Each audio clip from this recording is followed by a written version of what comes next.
Hey guys, so I haven't made a video in a while, and I just learned that YouTube is no longer going to be using their webcam capture function. So I'm now using webcamera.io in order to record videos and then upload them to YouTube. This is kind of a counterintuitive way of doing it, because with the webcam capture function it would go directly onto YouTube and I could edit it there. Now I have to record the video here, save it to my computer, then I have to upload it to YouTube, and then I have to put it in the YouTube editor. So in other words, it's going to be more difficult to make videos, if that makes any sense. Anyways, stay tuned for more content. I'm still going to try and make videos, see if I can find better alternatives. But right now, this seems like what I'll be using. So you guys stay tuned for more content. Hey guys, okay, so today what I'm going to be talking about are just a few different things that I think are cool. Thing number one, All-Time 10s. All-Time 10s is a YouTube channel that I discovered during the break, and they release themed fact list. So if you like the top 10 most haunted places, or the top 10 ghost towns you don't want to go to, or really top 10 anything, they have a lot of different lists, and not all of the lists are really top 10. I don't want them to seem like Watch Mojo, because Watch Mojo does a lot of top 10 lists. All-Time 10s isn't really about top 10 as in like 10, 9, 8, each being like of a certain importance. It's normally 10 facts about blank. So it's 10 facts about a theme. So the lists aren't opinionated. They're based around just giving you 10 facts about a specific theme. It appears that they release videos daily from what I've seen. So if you want to just learn 10 new facts about a random theme every day, All-Time 10s would be a cool way to do it. The Gamer from Mars I actually discovered today, and the whole thing about the Gamer from Mars is that I don't want to put him in a box suddenly. I'm not going to say it's his whole thing, but it's the reason I subscribe to him, is that he has several videos on YouTube internet culture analysis, and I watched a 24 video playlist that he did on internet culture analysis. I skipped the very last one on the playlist, so I watched like 23 of the videos. But he does a really good job of looking into different elements of internet culture and breaking them down. He talked about some of the scary things that have happened on like 4chan, Reddit, and Twitch, and he also talks about the positives of those things.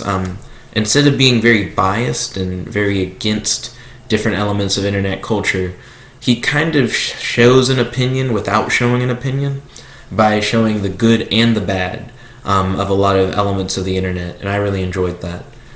Nomic. If you've never played the game Nomic, I'd recommend that you get a few friends together and try it out. It's a game where you make up the rules as you go. So the game starts with one basic rule. Each turn someone rolls a die. Whatever you roll is the number of points you earn that turn, and the goal is to earn 100 points.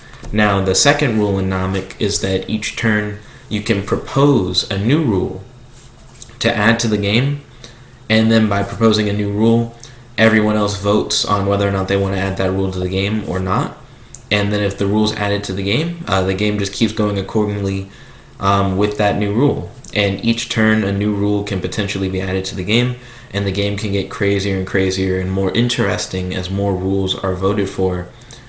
And I believe you can also propose for a rule to be taken away, or even propose for rules that prevent you from taking away rules, and so on and so forth.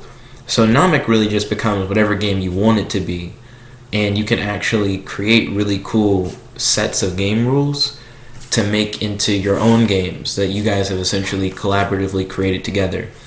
So I really like Nomic. I believe you guys could go check it out, see if you like it, and tell me what you think in the comment section below.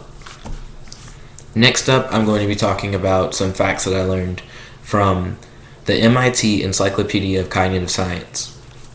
So, according to the MIT Encyclopedia of Cognitive Science, the laws of sympathetic magic actually work, but certain laws only work on adults and others only on children and animals.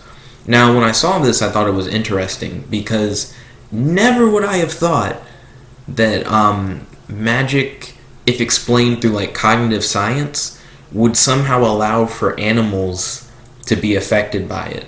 Because I imagined while reading the article from the MIT Encyclopedia of Cognitive Science that they would have emphasized the idea that magic was psychological, and for them to have explained magical phenomenon through, saying that, oh, it's all in your head, it's the placebo effect or something like that.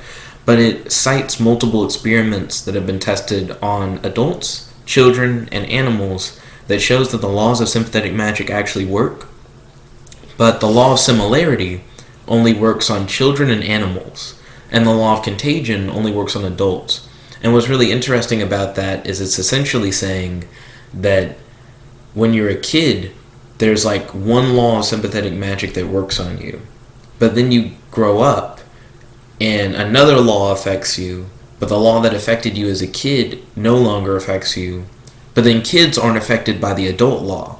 So the law of magic that affects adults does not affect children, and vice versa. And I thought that was really interesting, because that means that you go through so many years of your life with only a certain magic that actually affects you. And then you hit a point where one magic no longer works on you, but another magic does. Now, people watching this video are probably skeptical, and they're saying to themselves, well, if you don't believe in magic, then magic shouldn't work, or magic isn't real. A lot of people are fine with saying that maybe there's some psychological component to magic, but a lot of people are not okay with saying that magic is anything more than placebo. But it seems to actually be more of the illusion of introspection. And I'll explain what that is. The illusion of introspection is kind of debated, but experiments have shown that people discount a lot of the psychological reasoning that people put into their own introspection. Introspection being looking at the way you think and trying to figure out why you think a certain way. So a lot of people believe that other people falsely attribute the way that they think to different ideas, but they believe that they themselves can properly do introspection, and they understand why they think a certain way. But that's false. So a lot of introspection, as seen in experiments, has been shown to be incorrect. So when you try and think about why you feel a certain way or why you behave a certain way, we normally attribute our thoughts and behaviors to like other conscious thoughts and behaviors, but there are actually a lot of unconscious mechanisms that people aren't aware of that direct how they behave and how they think. And this is essentially how the laws of sympathetic magic work. Unconsciously, you believe in like the law of similarity, or you believe in the law of contagion. But consciously, you can be like the biggest skeptic and not believe that magic exists. But it doesn't matter whether you consciously believe it or not. Everyone unconsciously believes in these laws of sympathetic magic, and that is why everyone is affected by them. But depending on your age and apparently species, only certain laws affect you. Now let's explore how these different laws affect you. The law of similarity states that image equals object, and this is when a child or animal reacts to an image as if it is actually what the image represents. It's kind of like when you show a child a photorealistic image of like a tiger that's like in attack position, like it's about to growl at you, and the kid freaks out. Or when you give a kid a toy and it looks like really realistic and threatening, they freak out. My niece Olivia, she's really afraid of a Grinch toy that we have that's from the Jim Carrey Grinch, where it's like a really real looking creepy face. And that's kind of like the law of similarity. She's seeing like this toy monster and perceiving it as something that's more than it really is. And I went through a similar experience when I was younger. I actually had a poster of the Jim Carrey Grinch that like hung up in my room, and it was really creepy in the dark. It just seemed like it had like a whole other essence to it. So I actually kind of see where they're coming from with this when they talk about animals too, because that's how scarecrows work, right? A scarecrow is just like a fake person that you put in a field, and then crows don't come and eat the food because they're afraid that the person is going to shoo them away, even though it's not an actual person. So when I thought about it, I was like, yeah, there are a lot of instances where kids will see like creepy looking statues and different things like that, and they freak out even though it's just an inanimate object. Due to the law of sympathetic magic, seeing a really creepy gargoyle statue is not just seeing something that looks like a creepy gargoyle. Image equals object. If it looks like a creepy gargoyle, then it is a creepy gargoyle. It's actually like this demonic being. And that's why I think kids are seen as having like bigger imaginations, because if image equals object, then like anything that you imagine kind of has like its own reality to it. Play would have like a whole different level of understanding if you saw play as like a magic reality. And based on these experiments that have been cited by the MIT Encyclopedia of Cognitive Science, that seems to be how it is. That there's a whole other dimension to how images relate to reality for children rather than for adults. Now, adults, we get the law of contagion, which is less on the surface, and the MIT Encyclopedia of Cognitive Science says this too. They're like, where the magic that affects children and animals seems to be based on what you see is what it is. Ours is what you don't see, adds an additional like air to it. And they refer to contagions as like essences, but the law of contagion states that once two objects are in contact, they are always in contact. And this is when adults unconsciously, whether they believe in magic or not, behave as if the traits of one object have been spread to another object through physical contact.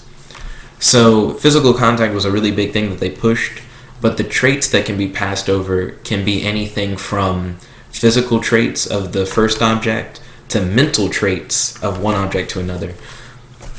So if you have this really angry, grumpy person, and he always has like this watch around, and it's like his watch they always wears, and you know him for that, and then you were to wear his watch, it might affect your mood.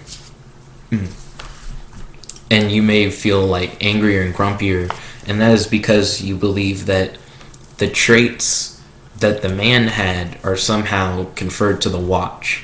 And this can be done intentionally. Someone can like on purpose, because if you believe in magic, I feel like you get some advantages too. That's another thing that I thought of after I read this article, is that just because a lot of other people don't believe in magic, if everyone's affected by it, if you know that and you believe in magic, you can use it to your advantage. You can actually do stuff with it. So you could put a curse on something and like joke with your friend and be like, yeah, I cursed this thing. If you touch it, it'll give you bad luck throughout your day. And your friend may not believe that it's true, but the way they behave and act around whatever you said that you cursed would be different from their actual conscious beliefs. So even if they don't believe that like the object that you cursed is cursed, they'll be reluctant to touch it. And if they do touch it, they begin to do this self-fulfilling prophecy thing where their unconscious thoughts about what they did can even affect them throughout their day and even cause them to like perform worse on an object. Perform worse on an objective.